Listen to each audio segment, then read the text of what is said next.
Rise and shine. After my morning prayer and reflection this morning, I was able to kind of just reflect about how blessed I've been to have had teachers along the way. Of course, my mother was my first teacher, but when I went to prison, my first teacher was a brother by the name of Abdullah Al-Khalidi, and he taught me the importance of sticking to the basics.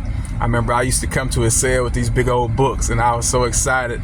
And I'd be like, man, I read this big old book, man, and this is what it says.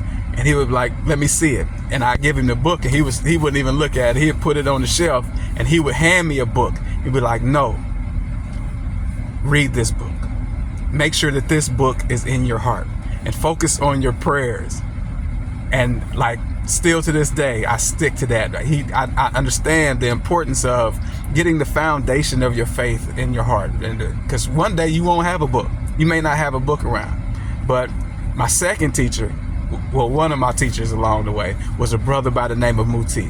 Man, Muti was like this. He's a genius. I know he's not gonna take any credit because he redirects the praise to God. But he taught me some real major things in life. He taught me about, not to judge people. He did a speech one time, and it was about, how people respond to oppression. Like, people being put in prison, people being put in unnatural situations cause unnatural things to start happening. If they were in their natural habitat, or if they were in a prospering environment, they may not be going through that. But that makes me think of like the crabs in a barrel concept. Nobody stops to think that crabs ain't supposed to be in a barrel anyway. If a crab was in its natural environment, it wouldn't be acting like that. So you can't blame the crab for trying to survive. And one of my last teachers while I was incarcerated was Brother Earl. And he taught me how to not be judgmental when it came to like other religions and other beliefs and other practices. And he also taught me about charity. Like, he used to get up in the morning sometimes, and he'd like prepare this real big meal, and he'd go feed people. Like, he would order stuff just to be able to feed people.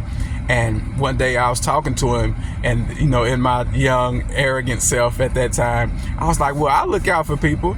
We made this big old meal, and when we was done, we gave this to so-and-so, and we did this to so-and-so.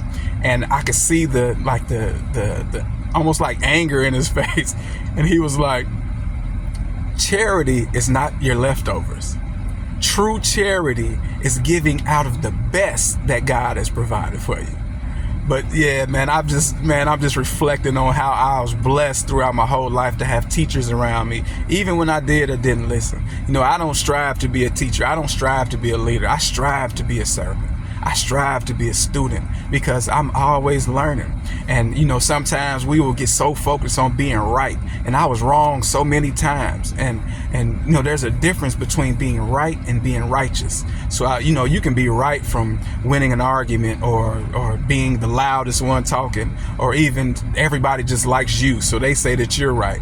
But the reality is, I'm not focused on being right. I've made so many mistakes in my life. I just ask that God, counts me amongst the righteous.